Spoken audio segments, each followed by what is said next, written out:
Inquietante. Esa es la única palabra que puede describir lo que viví, y te aseguro que no exagero. Esto no es un cuento inventado, es mi realidad.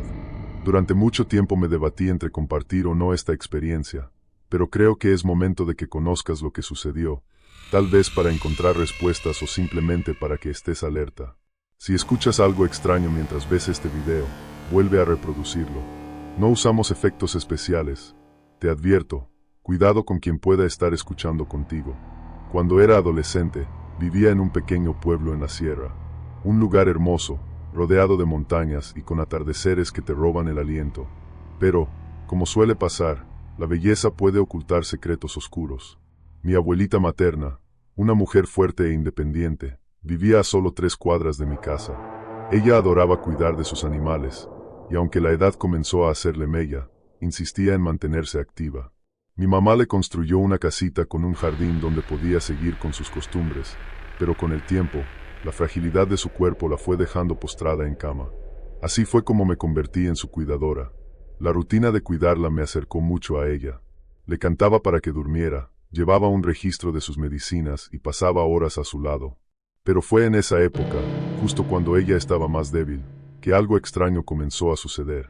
Una madrugada, a eso de las 4, mi papá me despertó para despedirse antes de salir de viaje.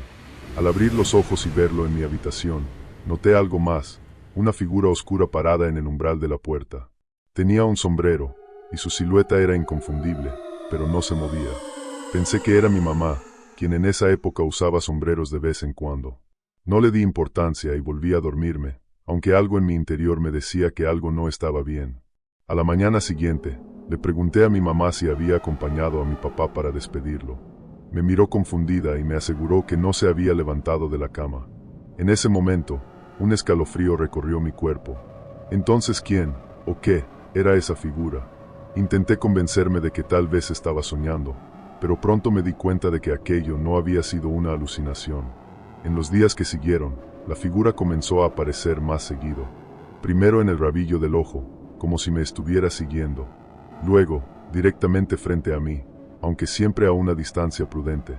Era como si supiera que yo podía verlo, pero no quería acercarse demasiado. La presencia era constante, y aunque no hacía nada, su simple existencia llenaba el aire con una sensación de pesadez que me costaba ignorar. Por las noches, se posicionaba en una esquina de mi habitación, cerca de un espejo que tenía. Si miraba de frente, solo veía mi reflejo, pero al girar la cabeza podía distinguir claramente la silueta con su sombrero. Decidí ignorarla, fingir que no la veía. Algo en mi instinto me decía que mostrar miedo podría empeorar las cosas. Era como si estuviera esperando algo, aunque no tenía idea de qué podía ser. Esto continuó durante 2 meses. 2 largos meses en los que aprendí a vivir con esa presencia, siempre alerta, siempre al acecho. Hasta que un día, simplemente desapareció.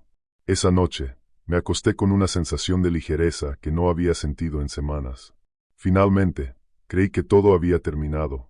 Pero mi alivio fue efímero. A las 2 de la madrugada, recibimos una llamada desesperada de la esposa de mi tío, quien cuidaba de mi abuela por las noches. Entre lágrimas, nos dijo que mi abuela no despertaba. La urgencia en su voz atravesó el teléfono como un puñal. Apenas colgué, mi corazón empezó a latir con una fuerza casi dolorosa. Sin dudarlo, corrí a despertar a mi mamá. Su rostro, pálido y lleno de preocupación, reflejaba el mismo miedo que yo sentía. Nos vestimos apresuradamente y, sin intercambiar palabra, nos dirigimos a la casa de mi abuela. El camino, normalmente corto, se sintió interminable bajo la luz tenue de las farolas. Al llegar, el silencio era ensordecedor, como si la casa misma supiera que algo irremediable había sucedido. La puerta principal, ligeramente entreabierta, crujió cuando la empujé. Avanzamos por el pasillo, donde las fotos familiares parecían observarnos desde las paredes. Cada paso que daba sentía que el aire se volvía más denso, como si una presencia invisible nos envolviera. Entré directamente a su habitación, y ahí estaba ella, inmóvil en su cama. El reloj de pared marcaba las 2:17, pero el tiempo parecía haberse detenido. Tomé su mano, aún tibia, y sentí su pulso desvanecerse poco a poco. En un último gesto, apretó mi mano con una suavidad casi imperceptible, y luego, se fue. Esa despedida silenciosa, ese leve apretón, parecía contener toda una vida de amor y palabras no dichas. No quería llorar. Sabía que si me derrumbaba, mi mamá también lo haría. A pesar del nudo que sentía en la garganta, salí al jardín, el lugar favorito de mi abuela, buscando consuelo en el aire fresco de la madrugada. Allí, entre las plantas que ella había cuidado con tanto esmero, percibí su esencia. Podía imaginarla aún, inclinándose sobre sus geranios, susurrándoles palabras tiernas como si fueran niños pequeños. Fue ahí, mientras intentaba reunir fuerzas, que la vi. Una figura blanca, como una niebla densa, se movía lentamente por el pasillo de la cocina. Por un instante, pensé que mi mente me jugaba una mala pasada, pero giré la cabeza y la vi claramente. La silueta de mi abuela, vestida con la bata que siempre usaba en casa, se desplazaba con calma. Sus ojos, aunque distantes, parecían buscarme. Me miró por un instante y luego desapareció, como si el viento la hubiera desvanecido. Esa visión quedó grabada en mí, pero lo que más me inquieta es la conexión entre su partida y la figura del hombre del sombrero. Había visto a este hombre en sueños semanas antes, siempre a lo lejos, siempre observándome desde las sombras. Su figura alta y oscura, con un sombrero de ala ancha que ocultaba su rostro, me producía un miedo visceral. ¿Era una advertencia? ¿Un presagio? No lo sé. Lo que sí sé es que desde entonces no lo he vuelto a ver, pero vivo con el temor de que algún día regrese. Si te preguntas si lo que te cuento es real, te entiendo. Yo misma he dudado de mi memoria, pero estas imágenes, estas sensaciones, están grabadas en mi mente con una claridad que no puedo ignorar. He hablado con personas cercanas y, aunque muchos me miran con incredulidad, otros comparten relatos similares, como si este tipo de experiencias fueran más comunes de lo que pensamos. Tal vez tú también hayas vivido algo similar, algo que desafía toda lógica, pero que sabes que es real. Puede ser un aroma familiar que aparece de repente, un susurro que no tiene fuente visible, o un objeto que se mueve sin explicación.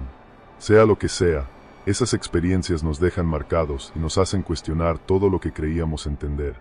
Ahora, te dejo con una advertencia. Si mientras escuchabas este relato sentiste que algo no estaba bien, si creíste escuchar un susurro o un ruido que no puedes explicar, vuelve a reproducir el video. Aquí no usamos efectos especiales. No hay voces extrañas añadidas. Solo somos tú y yo. Pero ten cuidado, porque si no se escuchaste con audífonos o a un volumen alto, alguien más podría haberlo escuchado también. No mires hacia atrás. No asomes la cabeza bajo tu cama. Déjalo ir. No queremos que seas tú el próximo protagonista de un relato como este. Apenas leas la primera palabra, sentirás como un escalofrío comienza a recorrer tu espalda. ¿Estás listo para escuchar una historia que te acompañará incluso cuando apagues las luces? Esto no es solo un relato, es un espejo, un reflejo de lo que podría sucederle a cualquiera. A ti, a mí. Así comenzó todo. Era una noche como cualquier otra. O eso pensaba Samuel cuando subió a su auto, un viejo sedán gris que ya conocía cada curva de la ciudad. Había pasado el día trabajando, y la madrugada le parecía el momento perfecto para desconectarse. Nada como un podcast para acompañar el camino, pensó mientras conectaba su teléfono al sistema de sonido del auto. Eligó uno de sus favoritos, Relatos de la Noche. Historias paranormales que solía escuchar como simple entretenimiento, sabiendo que al final del día eran solo eso, historias. Pero esa noche, algo era diferente. La voz de siempre empezó con la introducción. Muy buenas noches, comunidad. Esta vez traemos un relato que estremece por su extraña coincidencia con la realidad. Si estás en la carretera, presta atención. Podría salvar tu vida. Samuel sonrió. Una advertencia cliché para empezar el episodio, pensó mientras avanzaba por la carretera. La autopista estaba desierta, iluminada solo por los faros de su auto y algunas luces intermitentes de los postes que parecían resistirse a apagarse. A medida que avanzaba, el relato comenzó a sonar demasiado familiar. El narrador hablaba de un hombre que manejaba solo, de noche, en un auto viejo. La carretera que describía tenía curvas similares a las que Samuel recorría. ¡Qué casualidad!, murmuró, pero su sonrisa desapareció cuando el narrador mencionó algo específico. La iglesia con paredes blancas y una puerta azul que está justo antes de un cruce. Samuel acababa de pasar por esa iglesia unos minutos atrás. El sudor comenzó a acumularse en sus manos, resbalando sobre el volante. Intentó calmarse. Son solo coincidencias, nada más. Sin embargo, La voz en el podcast se volvió más intensa. El protagonista del relato también llegaba al cruce y enfrentaba una decisión crucial: girar a la derecha hacia una carretera más rápida pero desolada, o seguir derecho por un camino empedrado y seguro. No es posible, susurró Samuel mientras llegaba al mismo cruce descrito. La coincidencia lo paralizó. La voz continuó. El conductor del relato sintió un escalofrío, una advertencia que no pudo ignorar. Decidió girar a la derecha y pronto se arrepintió. Samuel no podía ignorar el sudor frío en su nuca. Algo dentro de él le rogaba que no girara. Decidió seguir adelante por el camino empedrado, aunque significara un trayecto más largo. La voz en el podcast continuaba narrando cómo el protagonista giraba a la derecha y sentía una presencia extraña en el auto. Una sombra que no podía ver, pero que se manifestaba como un peso opresivo, un aire helado que llenaba el interior del vehículo. Samuel apretó los dientes y trató de ignorar la sensación de que algo lo observaba desde el asiento trasero. La carretera empedrada lo llevó a una zona más habitada, con algunas luces dispersas en las casas. Por fin respiró con alivio.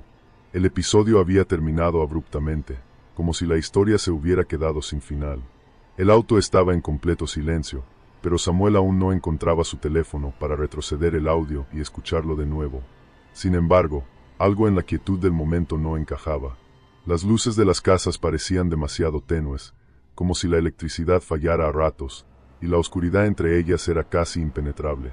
Se obligó a pensar que solo estaba agotado, pero no pudo evitar mirar constantemente por el espejo retrovisor, convencido de que algo lo seguía.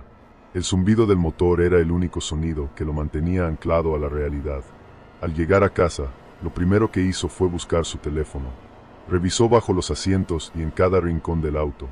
Nada. Entró a la casa confundido, preguntándose si lo había olvidado en el trabajo o en alguna parte. En ese momento, su hermana se acercó. Samuel, olvidaste tu teléfono en la oficina. Lo dejaste cargando. Te lo traje de vuelta. Su corazón se detuvo por un segundo. Si el teléfono nunca estuvo en el auto, ¿qué había estado escuchando? Revisó el dispositivo.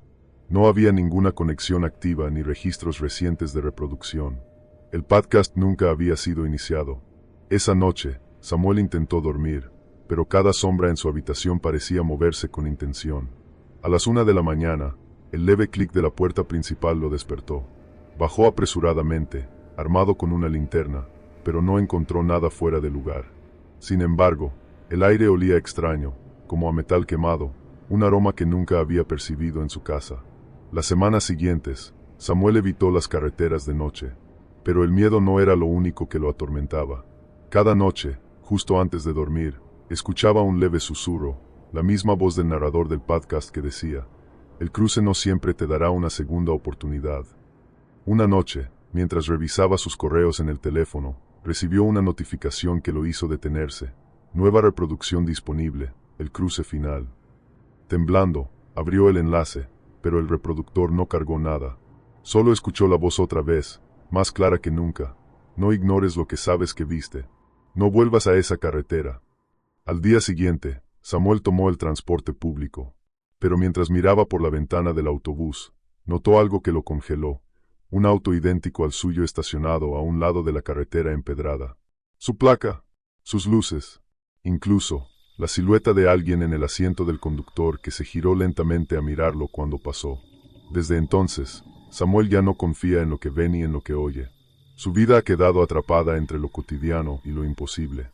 Cada cruce de caminos le parece una nueva oportunidad para elegir, pero la voz sigue recordándole que puede no haber más segundas oportunidades. Así comienza todo, con ese inquietante silencio que solo se percibe antes de que algo terrible esté a punto de suceder. Mi nombre es Lorena, y esta es la historia de la noche en que descubrí que hay cosas en este mundo que ningún entrenamiento militar puede preparar. Habían pasado 3 años desde que ingresé al Cuerpo de Fuerzas Especiales. En un mundo dominado por hombres, éramos pocas las mujeres que nos atrevíamos a entrar en misiones de alto riesgo, no por falta de habilidad, sino porque se nos relegaba constantemente a labores administrativas o médicas. Pero yo decidí enfrentarme al peligro de frente, y aquel día en la Sierra de Michoacán me demostraría lo que significaba pagar ese precio. Recibimos un aviso urgente. Un grupo de compañeros militares había sido emboscado mientras patrullaba un remoto pueblo llamado Rosales, enclavado en una zona montañosa y densamente boscosa. El informe hablaba de múltiples bajas y solicitaba refuerzos inmediatos. El camino hacia Rosales era complicado, pero al llegar, la atmósfera era aún más inquietante. El pueblo parecía congelado en el tiempo, sus habitantes murmuraban con rostros sombríos, y uno de ellos nos advirtió antes de partir: no suban al cerro de noche, algo peor que los narcos ronda por ahí. Su tono era tan serio que hasta mi superior, conocido por su desprecio hacia las supersticiones, pareció vacilar por un momento. Pero la misión no podía esperar, así que avanzamos hacia el lugar indicado. El acceso al cerro era traicionero, con veredas poco marcadas entre árboles que parecían más sombras que madera. A medida que subíamos, la luz del sol se desvanecía entre las ramas, sumiéndonos en una penumbra que se hacía más espesa con cada paso. Encontramos las primeras señales: casquillos de balas, pisadas desordenadas y pedazos de tela rasgada. Luego, al borde de un claro, un compañero gritó: «Aquí hay algo». Lo que vimos nos paralizó. A varios metros de altura, en las ramas de un viejo árbol, colgaban los restos de un soldado. No quedaba mucho de él, apenas un torso desgarrado, aferrado como si intentara escapar de algo. Aquella escena era tan grotesca que el olor no llegó a nosotros hasta segundos después, una mezcla de sangre y podredumbre que me hizo contener el aliento. 50 metros más adelante, la carnicería se repetía. Restos de todo el batallón anterior estaban esparcidos por el suelo, pero algo no cuadraba, ninguno presentaba heridas de bala. Sus cuerpos mostraban signos de haber sido atacados por algún tipo de animal.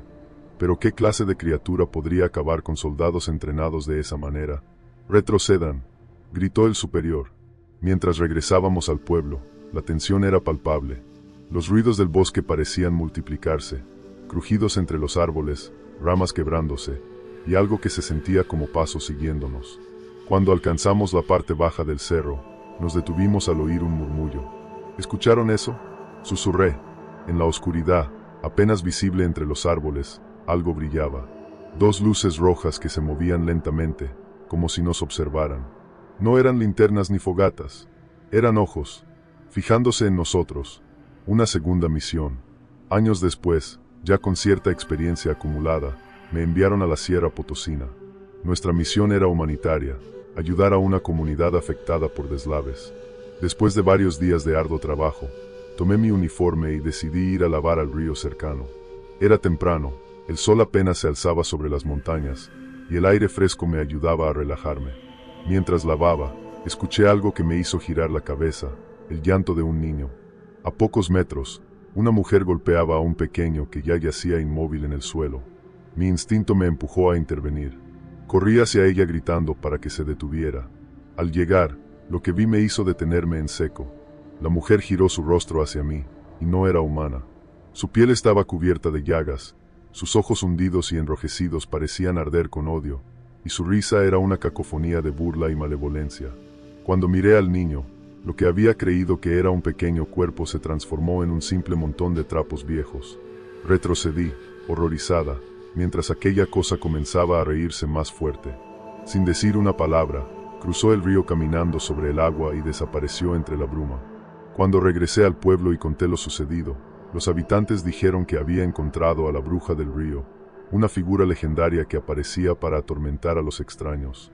Esa noche, por primera vez en mi vida, oré hasta quedarme dormida. No todas las historias terminan con respuestas.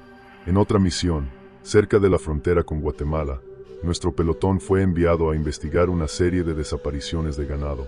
Los reportes iniciales hablaban de un depredador, tal vez un puma o una manada de coyotes.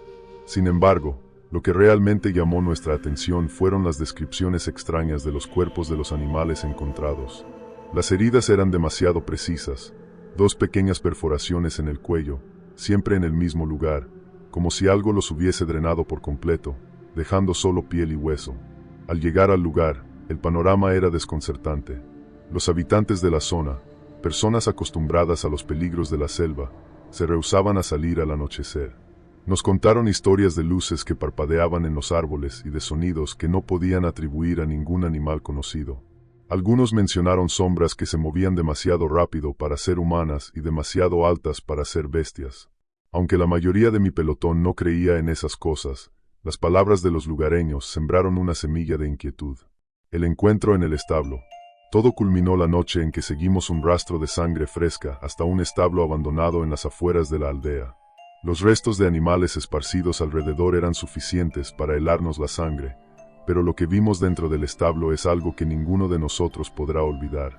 Allí, bajo la tenue luz de una linterna tambaleante, se encontraban dos figuras humanoides, encorvadas sobre el cadáver de una vaca. Sus cuerpos delgados y oscuros parecían brillar como si estuvieran cubiertos de aceite. La textura de su piel no era humana, y sus ojos, amarillos y profundos, nos observaban con una intensidad que parecía penetrar nuestras almas.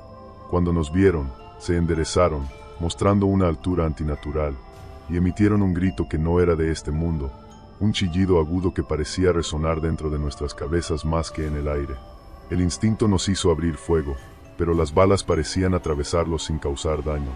Se movían con rapidez, como si cada músculo de su cuerpo estuviera diseñado para huir, brincando de una manera que desafiaba las leyes de la física. En cuestión de segundos, desaparecieron en la densidad de la selva, dejando atrás un silencio abrumador. Lo inexplicable se oculta en el relato oficial. Cuando regresamos al cuartel, nuestros superiores no estaban interesados en lo que realmente habíamos presenciado. Los informes oficiales concluyeron que se trataba de un ataque de coyotes, una explicación que no podía estar más alejada de la realidad. A pesar de nuestras protestas, la historia fue archivada, y nosotros quedamos con la carga de saber que habíamos encontrado algo para lo cual no había explicación. Reflexiones del silencio. Desde entonces, cada vez que escucho historias de eventos inexplicables en rincones remotos del mundo, mi mente regresa a esa noche en la frontera. Los sonidos de la oscuridad ya no son solo ruidos, sino advertencias. Las sombras, antes inofensivas, ahora parecen contener secretos que no deberían ser revelados. Algunas experiencias no están destinadas a ser comprendidas. Más bien, son un recordatorio de que, aunque creamos dominar este mundo, hay lugares donde no somos los únicos habitantes. El ganado perdido, las luces inexplicables, y los gritos que perforan la calma de la noche son piezas de un rompecabezas que nadie se atreverá a armar. Si decides explorar esas regiones apartadas, ten presente que la valentía no es suficiente. A veces, el silencio no significa tranquilidad, es un mensaje que te dice, no sigas. Si lo ignoras, podrías enfrentarte a algo que no entiende la compasión ni el miedo. Esa fue la primera advertencia de que algo estaba fuera de lugar. Buenas noches, comunidad de amantes del terror. Soy Foster del canal Noches de Horror. Hoy estoy emocionado de compartir con ustedes un relato aterrador sobre un grupo de militares mexicanos que enfrentaron no solo el peligro humano, sino también algo mucho más oscuro y sobrenatural. Esta historia nos la envía Raúl, un exsoldado que vivió para contarla. En lo profundo de la sierra, donde la niebla cubre las montañas como un sudario, un equipo de 6 soldados recibió la orden de localizar y destruir un laboratorio clandestino. El área era conocida por la violencia del narcotráfico, pero nadie les advirtió sobre los horrores que les aguardaban en esas sombras. Mi nombre es Raúl, comienza el relato. Tengo 37 años y serví en el ejército mexicano por 10 largos años. He enfrentado situaciones límite, pero ninguna me preparó para lo que sucedió en esa misión. La misión nos llevó a un territorio donde los cárteles controlaban cada rincón. El equipo avanzó por senderos angostos, rodeados de un bosque denso que parecía cerrarles el paso. La primera noche, encontraron un refugio abandonado. Las paredes estaban cubiertas de símbolos tallados, que Torres, uno de los soldados, reconoció como rituales antiguos. «Esto no es cosa del narco», dijo Torres, con una voz que traicionaba su nerviosismo. Esa misma noche, Torres vio una figura alta y delgada moverse entre los árboles con una rapidez inhumana. Al principio, pensaron que era un sicario, pero la sensación de ser observados no los abandonó. La niebla se volvió tan espesa que apenas podían verse entre ellos. «Algo me llama desde el bosque», gritó Torres, desesperado. Salió corriendo hacia la oscuridad. Lo seguimos, pero lo encontramos inmóvil al borde de un acantilado. Su cuerpo cayó como un peso muerto cuando intenté tocarlo. No había heridas, pero su rostro mostraba un terror indescriptible. A medida que avanzaban, otro miembro del equipo, Jiménez, comenzó a comportarse de manera extraña. Decía que su hermano muerto lo llamaba entre los árboles. Luego, se desplomó en el suelo y murió sin razón aparente. Era como si la sierra estuviera reclamando sus vidas, una por una. No eran sicarios, continúa Raúl con un temblor en la voz. Eran seres altos, con ojos que brillaban en la oscuridad. Las balas no les hacían nada. Corrieron hacia una cueva cercana para refugiarse. Dentro, encontraron más símbolos tallados. Fernández, el líder del grupo, rezaba en voz baja mientras Raúl inspeccionaba las marcas. Todo indicaba que los éramos intrusos en un territorio prohibido. Eran advertencias dejadas por antiguos habitantes sobre los guardianes de la sierra, entidades que protegían esas tierras sagradas. Con las primeras luces del amanecer, huyeron de la cueva y lograron llegar al punto de extracción. A pesar de regresar con vida, Raúl nunca pudo olvidar lo que vio. La versión oficial dijo que sus compañeros habían caído en combate contra sicarios, pero Raúl sabe la verdad. Otro relato, igual de perturbador, llega desde el norte de México. Daniel, un miembro de la Marina, cuenta una historia similar en la sierra de Chihuahua. Enviados para desmantelar plantaciones de amapola, los marinos enfrentaron algo inexplicable. Al principio, los lugareños nos advirtieron que no subiéramos a la montaña, dice Daniel. Nos dijeron que esos hombres estaban protegidos por algo no humano, en una operación nocturna que tenía como objetivo asegurar un paso estratégico en la montaña. 25 marinos comenzaron su ascenso bajo un cielo sin estrellas. La luna, apenas visible tras densas nubes, bañaba el terreno en una penumbra inquietante. A medida que subían, notaron la ausencia de patrullas enemigas, un detalle que los ponía en guardia. «Esto no es normal», susurró uno de los soldados, sujetando con fuerza su arma. El silencio era opresivo, roto solo por el crujir de las botas sobre las piedras sueltas. Fue entonces cuando el primero cayó. Un disparo resonó en la oscuridad, y el marine que lo había efectuado se desplomó sin vida, sus ojos abiertos en una expresión de terror indescriptible. La confusión reinó en el grupo. Buscaron cobertura, pero no había rastros de un enemigo. A pesar de ello, los marinos comenzaron a caer, uno tras otro, como si un depredador invisible estuviera entre ellos. Daniel, uno de los sobrevivientes, recuerda vívidamente la experiencia. Vi algo, una sombra negra con ojos brillantes que brillaban como brasas. Era algo más que humano. Sentí un frío que me paralizó, como si la muerte misma estuviera respirando en mi cuello. De los 25 hombres que comenzaron la misión, solo 12 lograron sobrevivir, huyendo despavoridos sin mirar atrás. Los cuerpos de los desaparecidos nunca fueron encontrados. Los que regresaron se juraron mutuamente no volver a mencionar lo ocurrido, pero sus miradas vacías lo decían todo. Años después, un testimonio proveniente de Chiapas añadió un giro aún más aterrador a la historia. Un agente encubierto que investigaba actividades ilegales en un laboratorio clandestino dio un reporte que desafió toda lógica. La selva era densa y hostil, relató el agente. Cuando encontré el laboratorio, parecía abandonado, pero dentro de una cabaña pequeña había un tanque de vidrio lleno de un líquido transparente.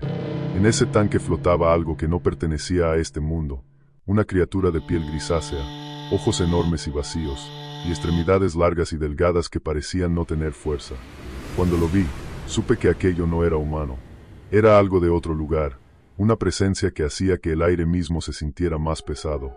El laboratorio fue desmantelado poco después, pero la criatura desapareció misteriosamente.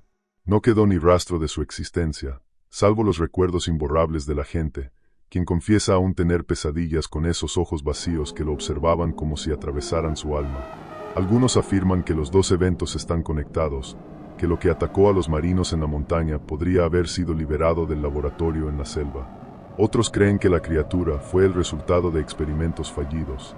Sea cual sea la verdad, estos relatos permanecen envueltos en misterio. La montaña y la selva continúan siendo lugares donde pocos se atreven a entrar, y quienes lo hacen rara vez vuelven para contar su historia.